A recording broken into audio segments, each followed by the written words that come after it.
notice something different in terms of the start of our day. So we have some official business to take care of. And you're wondering probably, okay, what is the General Assembly? And so I'll be spending a little time talking about the General Assembly. But before I do that, I just want to say we should always start our day with DJMK. Like, I just want to make that a rule. DJMK, I want to start my day with you. So you guys have been absolutely, you and Brittany have been absolutely fantastic. So General Assembly, it is, I guess the best way to think about the General Assembly is sort of like the United Nations, that this, the World Federation, is a representative body. So before I get into the details of that, I want to introduce our president and CEO, Glenn Permoy, who just wanted to provide some welcome remarks. So I'm going to turn it over to Glenn. Thank you, Mark, and totally agree. First 2 days have just been awesome. And yes, we should start every day with our DJ. There's no question about that. I want to welcome everyone. I'm Glenn Permoy. I'm proud to serve as the president and CEO of your World Federation of Youth Clubs. I've had a long career in youth development work at the local and state, regional, national, and now international level. And regardless of how many challenges we've all faced, I've never experienced a more difficult yet rewarding year of helping to provide service and support and guidance and positive direction for all of you. I've learned the more I gave, the better I felt. And I know that all of the time and talent and energy we shared with all of you has made a difference now and will for years to come. All of you have inspired us to do even more, and we promise that we will do just that. A quick note, during our sessions over the last couple of days, and maybe even today, questions have been submitted and we're trying to get to all of them, but that's not always possible. We want you to know that if you want to send those questions to Jose and to me, we'll cover them at our next technical assistance session with all of you. But even more important, all of your questions throughout the 3 days will be used to help us formulate the content and what to bring you as part of upcoming webcasts, newsletter articles, and special trainings that we're hopeful of implementing in the months ahead. So to Mark's point, now on to the General Assembly. The General Assembly is an annual business meeting of the World Federation of Youth Clubs. It is part of the governing process that allows all of us to work together equally, regardless whether we are located anywhere in the world and how large or small we are as an organization. Federations like ours represent the interest of its body, all of you. The General Assembly ensures your input and voice has a place to be heard and applied. Every affiliate should designate their General Assembly delegate. This is, in most cases, a member of the staff or board of directors, and usually someone who is in a leadership role with the organization. At this time, allow me to introduce and bring back the Chief Operating Officer of the World Federation of Youth Clubs, who will preside over the General Assembly meeting, Mark Shamley. Mark? Yep. Thank you, Glenn. Appreciate it. So what I want to do is walk you through an agenda real quickly here. Thank you for your remarks, Glenn.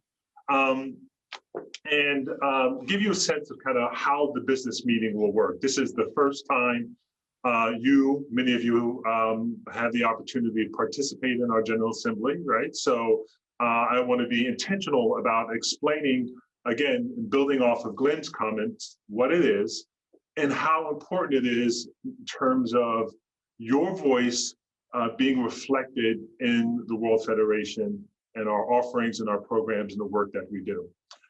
It is a part of our governing structure. And so it is an official element of how we manage our business, representing your interest. And so I'll walk you through sort of the General Assembly, the role of it, sort of the connection to our governance structure and our bylaws.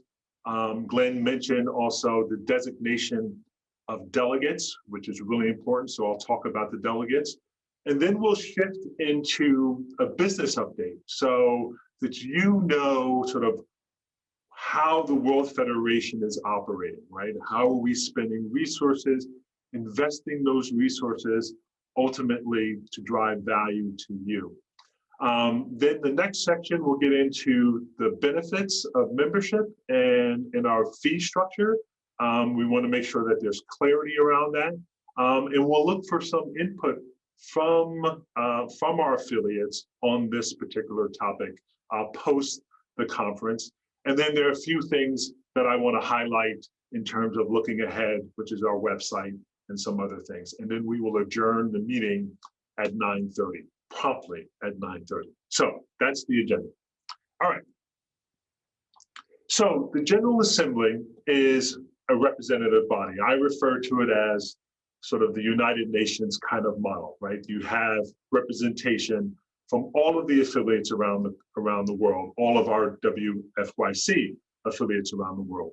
It is part of our governance structure, and we want to draw on the experiences of you guys so that that information and those inputs can be reflected in the work that we're doing and the programs that we are putting in place and offering. Without that connection, without that feedback loop, we're not going to be successful in meeting your needs. And so the General Assembly is central in order for us to gain that feedback and understanding so that we can apply it accordingly. So that's kind of the General Assembly. Everything we do as an organization should tie back to the mission of the World Federation of Youth Clubs, right? And which is to develop, advance, and enhance youth organizations all around the world, providing them with safe places for young people. That's what we do. And so this work around the GA should always go back to, are we achieving our mission, right? The initiatives and the programs should be run through this filter. And if they're not doing that, we always have to take a step back and check ourselves, both on the World Federation side and the delegates, right? So at the end of the day, it's about developing, advancing, and enhancing organizations so that you can meet the needs of young people all around the world. And so we always have to make sure that we do a sort of a pause and check that we're doing these two things.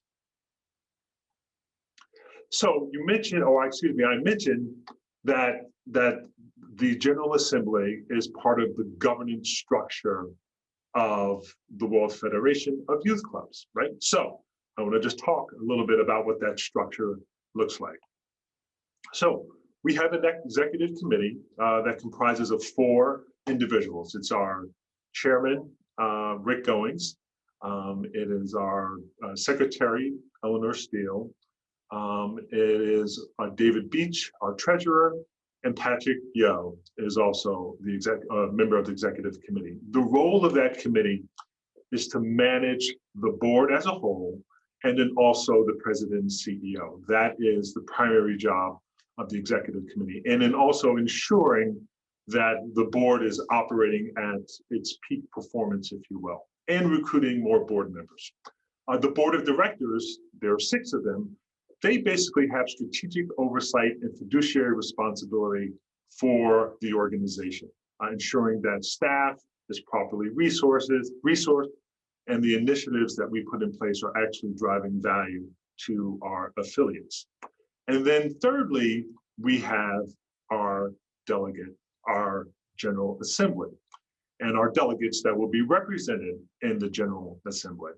And they are representing the network of the entire World Federation of Youth Clubs, providing guidance and direction on initiatives and giving us that insight that improves upon the programs and initiatives that we're implementing.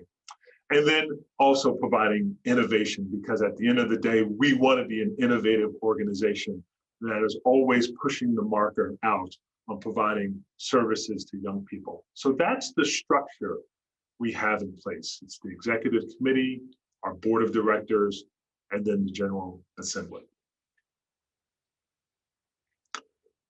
So there are some official elements to this that sit in our bylaws. And so there are 3 key things that I just want to point out. One, that in order to participate in the General Assembly, affiliate members have to be in good standing and can designate 1 delegate per organization. Okay, so good standing and designate 1 delegate per organization. In addition to that, the World Federation team has to notify the General Assembly of our annual budget.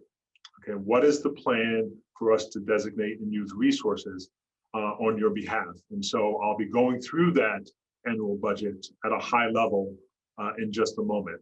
And then from a quorum and from a decision-making perspective, we only need a majority of delegates from our entire network shall constitute a quorum, and each delegate shall have one vote. It doesn't matter how large of an organization you run, or how small of an organization you run, or how complex your organization. It is one organization, one vote. That's it. So let's talk a little bit about delegate expectations, right? So we've hit on this in a few points here. So a delegate is going to be assigned by you, your organization, and typically the leader of that organization can determine who that delegate is going to be. And we encourage you on the heels of the conference to establish who that person will be serving as your delegate. They will get to serve for 1 year and again, provide insights around our offerings and initiatives and programs.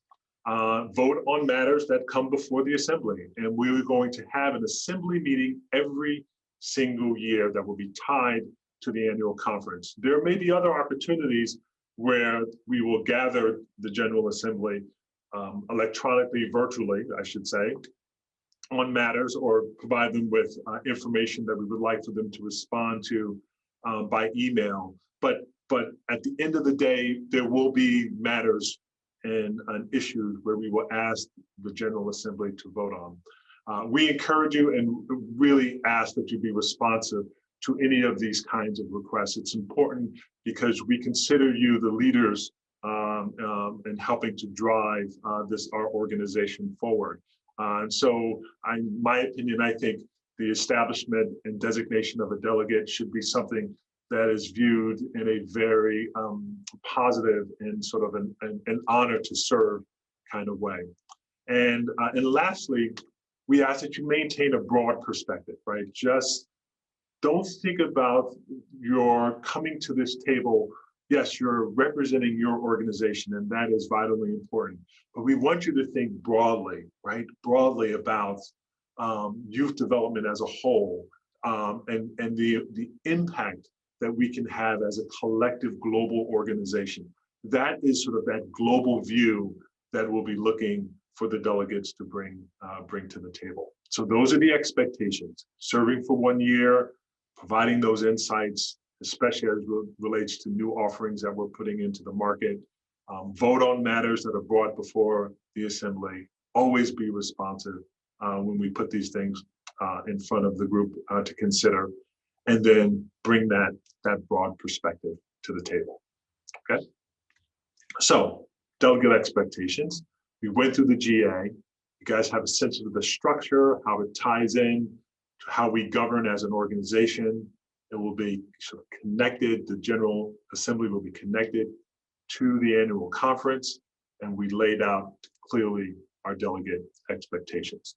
So now I'm going to shift gears here and talk about the business, kind of give you a sense of what's going on at the World Federation of Youth Clubs. That is the obligation of the staff, the team here, to make sure that you are well informed about your organization. Remember, the World Federation of Youth Clubs is your organization, okay?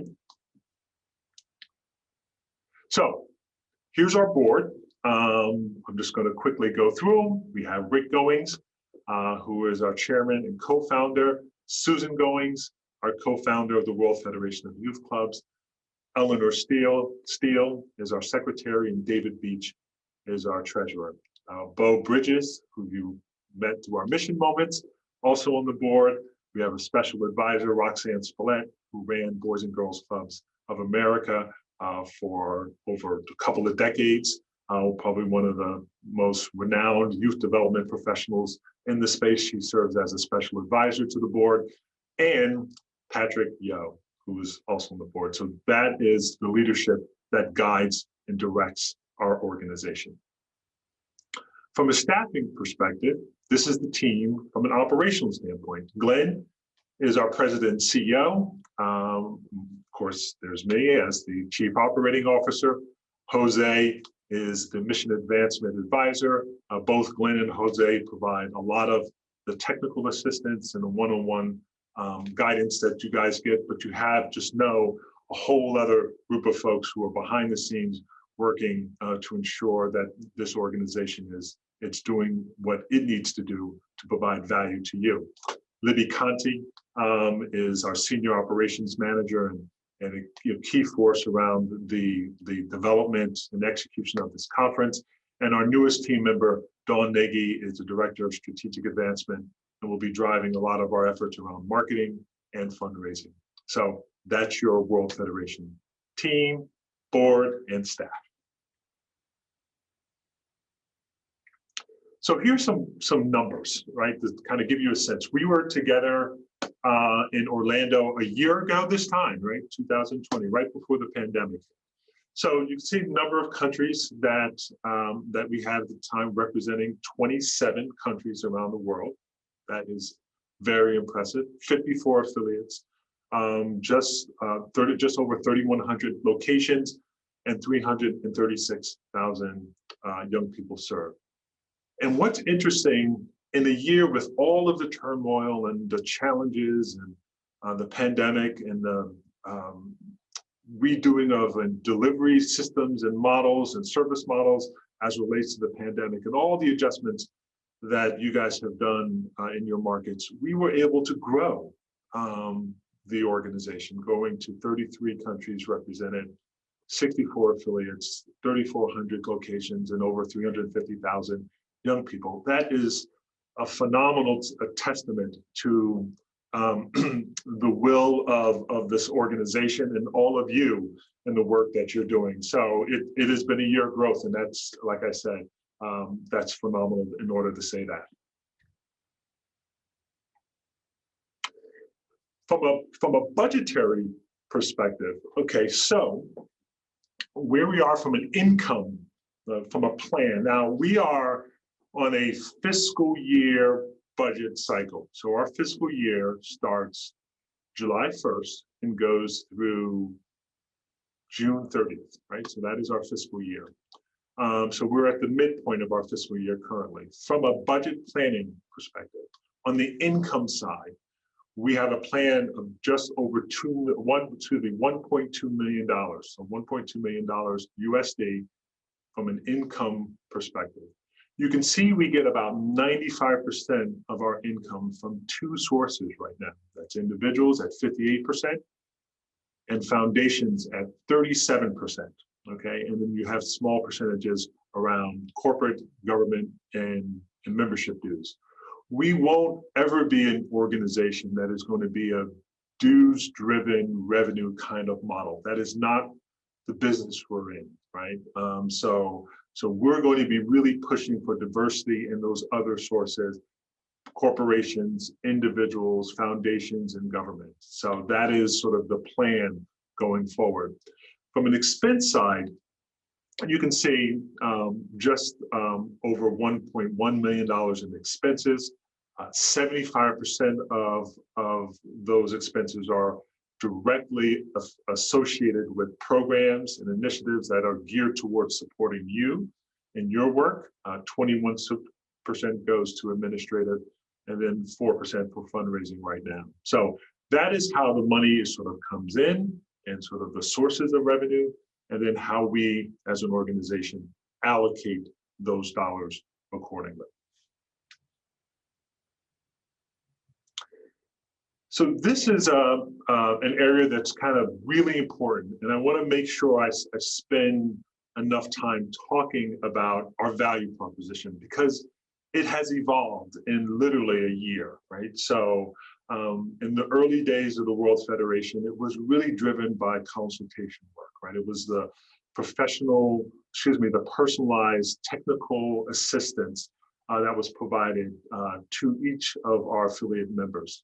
But you can see that value proposition is expanding, and that is intentional. That's what we want to do. We want to create more opportunities for you to connect with the World Federation and its resources, and do it in a range of different ways to meet your needs. So it isn't just around the personalized assistance anymore. We're building on that. So the value proposition for us can really be categorized in sort of three areas, right?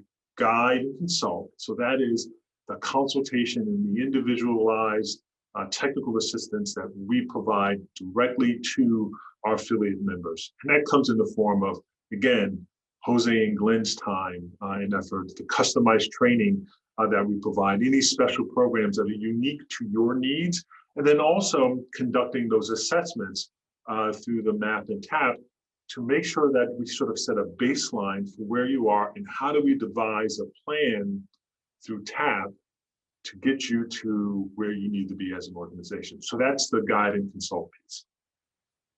Secondly, networking and learning, right? So our annual conference, this is a great example of how we really drive this part of our value proposition, right? Connecting with each other. But we know that's not enough. We can't be an organization that meets just one time a year. So we have to figure out touch points throughout the year, whether it's webinars, webcasts or web series or one-on-one conversations or other kinds of things, sister clubs, to convene and connect.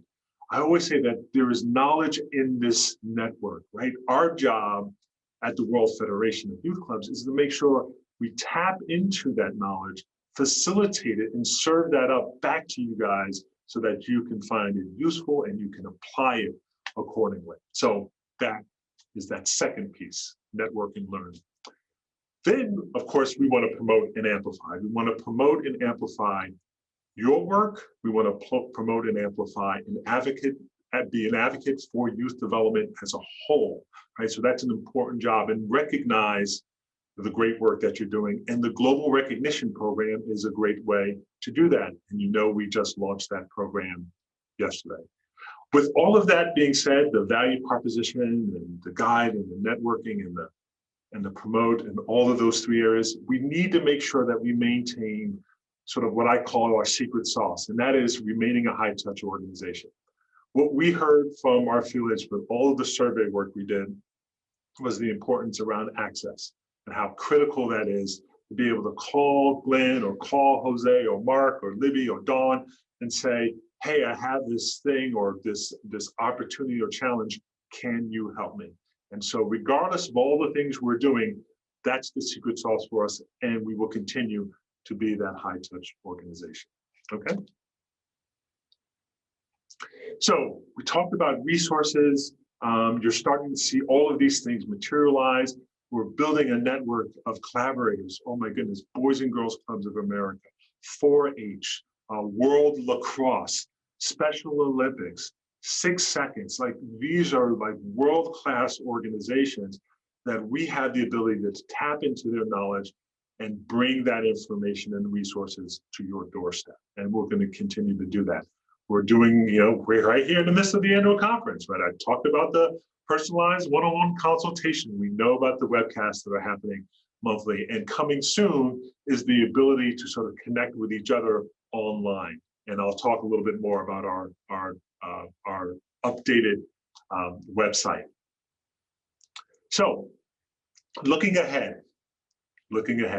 So the World Federation of Youth Clubs is a membership organization, right? And we have, for the last year, have opted not to charge any of our affiliates membership dues. And this was the right decision, right? This was not the time with the pandemic and all the things that were going on around the world in your markets, and trying to provide new ways to deliver services to your young people in your communities, for the World Federation to tap you on the shoulders and say, hey, what about those membership dues? So we took a pause and we communicated that there was going to be a forbearance program that will allow you to remain in a full standing as a member of the World Federation of Youth Clubs. And so that's going to continue for a portion of this year. But we are going to reinstitute our dues program this year, but it's going to be in the second part of our fiscal year, of course. So our goal is to ensure that when you look at the amount of benefits you're getting, it far exceeds the dues that any organization is paying to the World Federation of Youth Clubs. And you can see these benefits here. Personalized technical assistance, talked about that already. Access to a network of peer organizations, each other and to the World Federation staff. Our annual conference, we will continue to build on the success of this year's conference and continue to bring more experts and insights to the table. The virtual and on-site training will continue. Digital content and engagement, like, of course, our webcast and our monthly newsletter. The ability to tap into the World Federation brand, to enhance your brand, right? Being able to put our logo next to yours and talk about that you're part of this global network is really powerful. Access to tools and resources, right? You'll have those on the website, but you'll have those available through the engagement you have with staff. Many of you have already tapped into the mini grants that we provide, and we will continue to provide that. But we also will be facilitators and connect you with funders who are interested in working with youth development organizations in parts of the world. And we've proven success in that area, and we'll continue in doing that. And of course, the opportunity for global recognition. So the point here is there is lots on the benefit side that's really intentional in terms of how we designed our membership program.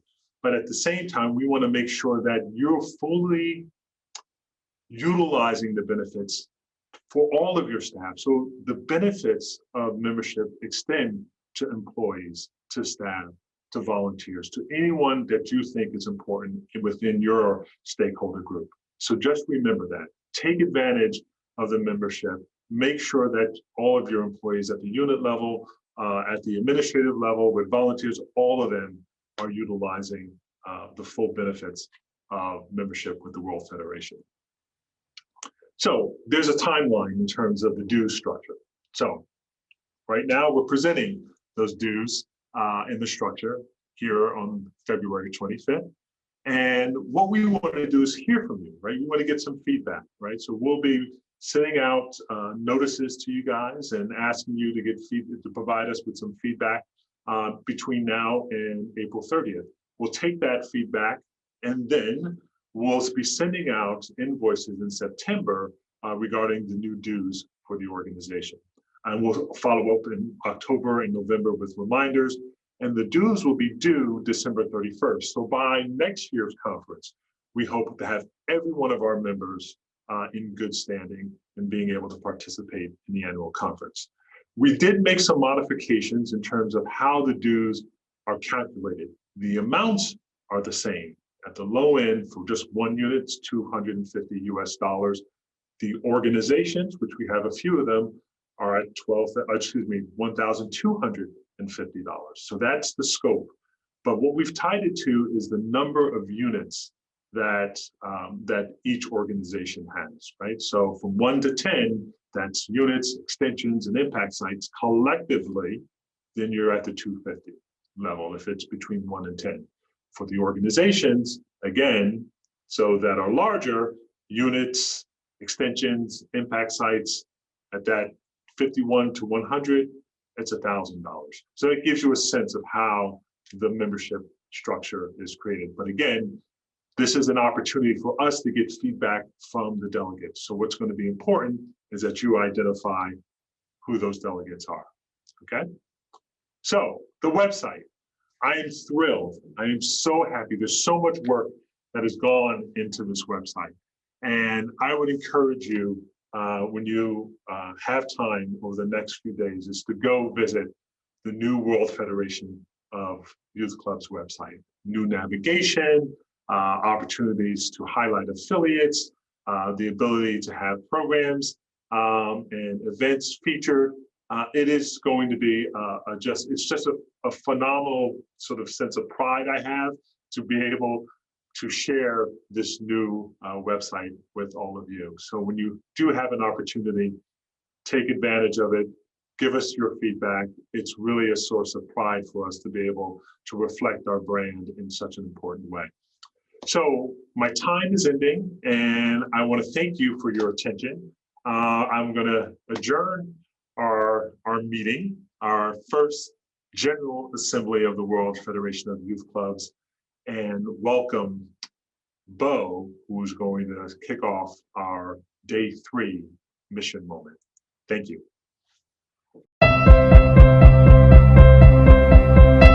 Hi there. Here we are at the final day of the World Federation of Youth Clubs Annual International Conference. I hope you enjoyed these past 2 days of engagement, learning, and connecting. I am even more inspired about our future. This last mission moment epitomizes what happens when a single person decides to seize an opportunity to better her community. Often we tell ourselves that we're not qualified or it's for others to lead. Our final WFYC mission moment proves that with the right attitude, anything is possible. Camille Osborne is a youth development professional at the Youth Empowerment Program located on the British Virgin Island. She began her journey with YEP during the summer of 2017. New to youth development, Camille possessed two important qualities: commitment and passion. Faced with the devastating impact of Hurricane Irma, Camille was determined to provide club members with a sense of stability, even though the club reopened without electricity and a severely damaged roof. Camille remained focused and undeterred, not quitting on the people who relied on her. Through art and sharing their experiences, she was able to establish stronger bonds with her kids, even as Camille struggled with her own personal battles. With losing a key host sponsor of the club's traditional Easter program, Camille led an effort to use an online platform that tripled the program's enrollment, exceeding everyone's expectations. Parents were especially moved by what Camille accomplished under difficult circumstances because it allowed their children to escape mentally from the 24-hour lockdown. There's more to the story.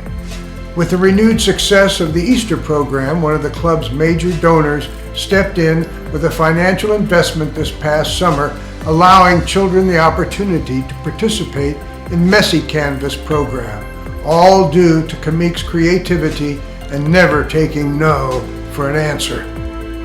Camille has found her purpose. She changed her career path to youth development and is now pursuing a bachelor's degree to advocate for young people living in the British Virgin Island throughout the Caribbean and the world. Congratulations to our British Virgin Island affiliate and Camille Osborne for rising to meet your moment. Now let's get started. Welcome to Day 3, and please join me in welcoming our board member, Patrick Yo, to the main stage. Good morning, everyone. My name is Patrick Yo, and I'm a managing director of Bessemer Trust Company. More importantly, I'm both honored and humbled to serve as a board member of the World Federation of Youth Clubs. I would first like to thank Stacey Mather of the Youth Empowerment Program in the British Virgin Islands for his commitment to serve children in a truly inspirational mission moment featuring Camille's story. Camille exemplifies that a single individual can make a huge impact when they are determined and unwilling to let barriers stop them. What impressed me most about this mission moment was the funding was a direct result of increased awareness Camille's generated for her arts program, especially during a time when many organizations on the island were cutting back their services. The Youth Empowerment Program was finding ways to expand. This is confirmation that anyone in your organization can create financial opportunities. From program coordinators to club directors to board members, everyone can have an impact. Camille's unwillingness to give up in the face of adversity is a testament to her desire to help children and families during an exceedingly difficult time. Thank you, Camille, for sharing your mission moment with us, and we're all inspired by your dedication to serving youth. And good luck with studies at university. Welcome back to day 3 of the annual conference. I would like to take a moment to highlight a few sessions I found noteworthy from days 1 and 2. I particularly found the moderated session by Susan Goings and Special Olympics useful because it demonstrated how a strong digital presence can drive fundraising outcomes. This takes work, but with dedication and discipline, any club can take advantage of largely free digital channels to engage with supporters. I'm also excited about the launch of our Global Recognition Program and cannot wait to showcase the terrific programs, people, and partnerships taking place throughout the world. We always need to take time to celebrate our successes. The session on crisis prevention and response is a stark reminder it is imperative that we are proactive in ensuring the safety of children entrusted under our watch. With the threat of exploitation increasing, it is important that youth development professionals spot the warning signs early and help keep kids out of harm's way. And as an Atlantan, I was thrilled to see former NBA All-Star and Atlanta Hawk Dikembe Mutombo's inspirational message. That was awesome. I now want to take a little time to talk about board leadership and service. I currently serve as chair of our Governance and Nomination Committee. Our board has profound significance to me personally because our mission is to support youth organizations around the world by helping you all obtain the knowledge and resources to become self-sustaining entities. Board leadership is an essential part of each organization's short and long-term success. Often, newer organizations are just trying to get things up and running and often overlook a key resource that can help take their organizations to new levels. I encourage those of you from newer organizations to invest the time and energy in developing a highly functioning board. And for those of you who are farther along in your organizational development and already have an established board, I encourage you to evaluate how to make your board even more effective. Board structure matters, but creating the right board culture is fundamental to your ability to grow, and without a proper commitment to advancing board leadership, that future could be fragile. To make sure we have a common understanding what board leadership means, I pulled together some key points to share with you. Board leadership starts with furthering your mission. We start each board meeting by sharing a personal mission moment story, like the videos that kicked off each conference day this week. This is intentional. Our mission moments remind us the decisions we make during the meeting should always further our mission. Change is inevitable. Board members must help their organizations anticipate, prepare, and adapt. We saw this adaptation unfold in real time throughout 2020 as our affiliates discover new ways to deliver services to youth and remain partially open. Boards must be active participants in developing and holding staff accountable for staying the course with strategic plans and achieving growth plans, especially during periods of uncertainty. When is board leadership needed most? Data shows that not-for-profit organizations often fail in the first few years. So we would stress the importance of board leadership in the early years of an organization's life. Ensuring that your organization is properly resourced is the board's role. Also, board leadership is critical when you are faced with a transition at the executive director level or have determined to take on a new initiative that impacts your organization. Efforts such as these can create disruptions to the operations. The board and staff must understand operational factors well and mitigate risks that could potentially limit your ability to serve youth. And now I have an exciting announcement to share. The 2021 World Federation of Youth Clubs Board Leadership Forum. We recognize the significance of addressing board leadership and determined that we need to spend more time on this topic outside of this week's conference. Later this year, we will launch a new forum, a collection of workshops and sessions featuring experts that solely focus on board leadership. This half-day forum is available to all our affiliates at no cost. We encourage affiliate club executives and board volunteers to attend this virtual gathering. The forum will be engaging and informative. The purpose of this learning opportunity is to ensure you are putting into place the right board structure and culture at the right time. Look for additional information from staff in the coming weeks after the conference. Thanks for your time, and now let's get on with the final day of the conference. We got some great breakout sessions. We'll hear from our closing speaker, Mona Dixon, and don't forget the after-hours Zoom celebration at the end of the day. But first, let's hear from our collaborator for good, 6 seconds. World Federation of Youth Club Leaders, we hope you have a fantastic conference. I'm Joshua Friedman, the CEO of 6 Seconds. We teach people how to bring emotional intelligence into their work. And we know emotional intelligence is a central part of what you do, about building awareness and building strong relationships and helping people connect with each other and connect with their purpose. It's so badly needed in the world today. Thank you for the incredible work that you do. And when you're ready for help on growing emotional intelligence skills, we're here to support you.